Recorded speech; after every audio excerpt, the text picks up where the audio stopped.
April 20th, 1945. Hitler's last birthday. His final public appearance.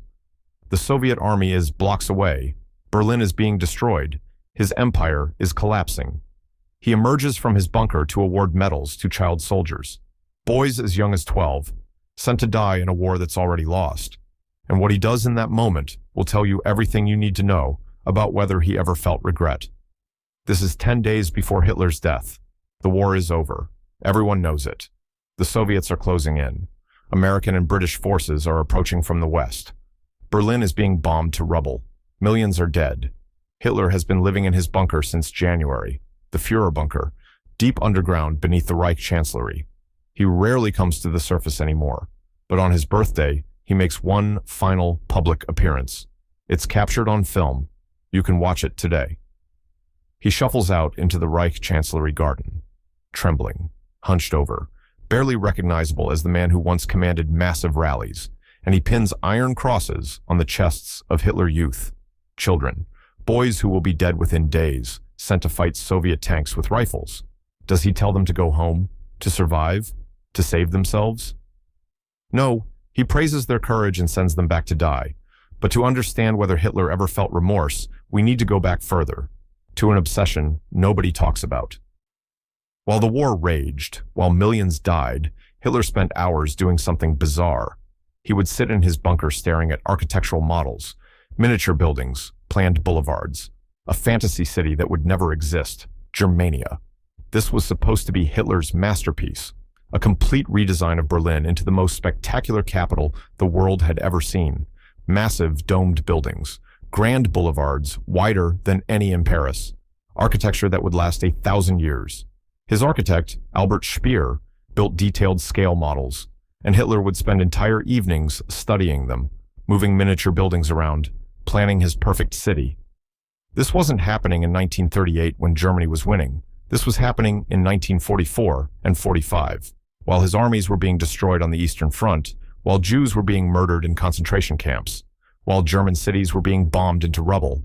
He was playing with toy buildings, because in Hitler's mind, this was the point. The war, the conquests, the Holocaust, all of it was in service of creating his perfect world, and Germania was supposed to be the crown jewel.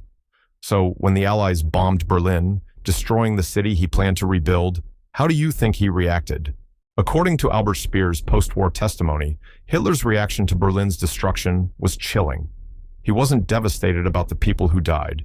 He wasn't mourning the families buried in rubble. He wasn't thinking about the civilians suffering in the streets. Speer reported that Hitler viewed the bombing through the lens of his architectural plans. The old Berlin needed to be cleared anyway for Germania. The destruction of existing buildings would make his grand redesign easier to implement. Not horror at human suffering, not guilt for bringing this destruction on his own people, just cold calculation about his building project. Those weren't homes to him. They were obstacles to his vision. And this pattern continued right to the end, back to April 20th, that final public appearance. The film footage shows everything you need to know. Hitler emerges from the bunker. His left arm is shaking uncontrollably. His face is pale. He looks decades older than 56. He moves down a line of Hitler youth, boys in oversized uniforms. Some look terrified. All of them will be sent back to face Soviet tanks. Hitler pats their cheeks, pins medals on their chests, mutters words of encouragement, and sends them back to die in a war he knows is lost. Then he retreats back underground. That's it. His last time above ground. His last public appearance. No speech about sacrifice. No acknowledgement of the devastation. No plea for these children to survive. Just medals and empty words. Later that day, he had a gathering in the bunker, a birthday party. According to witnesses, even then the conversation wasn't about the millions dead or how to end the suffering. Hitler talked about betrayal, about how his generals had failed him, about how the German people hadn't been strong enough or pure enough for his vision. One officer later described it as watching a man mourning not the death of millions, but the death of his own ego. This wasn't mental illness in the traditional sense. Hitler was still functioning, making decisions, giving orders. He knew what was happening. He just fundamentally did not care about other people's suffering. There's a psychological term for this: grandiose narcissistic personality disorder, combined with ideological fanaticism. First, someone who genuinely believes they are special, chosen, destined for greatness. That's the narcissism. Then add rigid ideology, a belief system that divides the world into us versus them, pure versus impure, worthy versus unworthy. That's the fanaticism. Finally, give that person absolute power. No checks, no balances, no one who can say no. The result?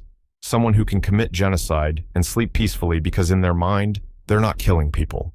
They're clearing obstacles, removing threats to the vision. Hitler looked at destroyed Berlin and saw ruined architecture, not ruined lives. He looked at the Holocaust and saw a solution, not murder. He looked at child soldiers and saw necessary sacrifices, not victims. This is how dictators think. The ideology becomes more real than reality. The vision becomes more important than human beings. April 29th, 1945. Hitler's last full day alive. The Soviet army is literally blocks away. You can hear gunfire above the bunker. The ceiling shakes with artillery blasts. Hitler knows he's about to die. He's already decided. Tomorrow he'll marry Eva Braun, then they'll both take poison. This is the moment, if there's any humanity left, any capacity for reflection, any ability to see what he's done and feel remorse. It would be now. So what does he do? He dictates his political testament, his final message to the world. Historians have preserved every word. Does he apologize? Does he express sorrow for the war, for the Holocaust, for the 50 million people who died? No. He blames the Jews. He claims they forced him into war. He insists everything he did was necessary self-defense. He orders the German people to continue fighting.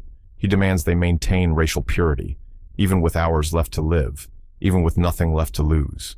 He learned nothing. He felt nothing. He regretted nothing except his own failure to win. The next day, April 30th, he married Eva Braun. A few hours later, they went into their private room. She took cyanide. He shot himself. His body was burned in a shell crater in the Reich Chancellery Garden. The Soviets found the charred remains, and that was the end of Adolf Hitler. Here's what's truly terrifying. Hitler wasn't a monster. He was human. He wasn't possessed by demons. He was a human being who made choices, who built an ideology, who convinced millions to follow him, who had emotions and relationships. And that human being looked at destruction he caused and felt nothing. Not because he couldn't feel. He cried at operas. He loved his dog. He had affection for Eva Braun. He could feel things. He just couldn't feel empathy for people he decided weren't worthy of it. And over time, that category expanded until it included everyone who wasn't useful to his vision. This is the real horror. Not that monsters exist, but that ordinary humans can become monsters through ideology, through power, through convincing themselves that their cause justifies any action. Most of us never get absolute power. Most of us have empathy that checks our worst impulses. Most of us live in societies with rules. But remove those constraints, history shows us what humans are capable of. So did Hitler feel regret? No, never. Not even a flicker. He died believing he was right, believing history would vindicate him, believing the world had failed him, not the other way around. And this pattern didn't die with Hitler. There are leaders today who would rather see millions suffer than admit they were wrong, who view human lives as statistics in service of ideology. The ideology changes, the rhetoric changes, the targets change, but the core pattern, vision over humanity, ideology over empathy, power without remorse, that continues.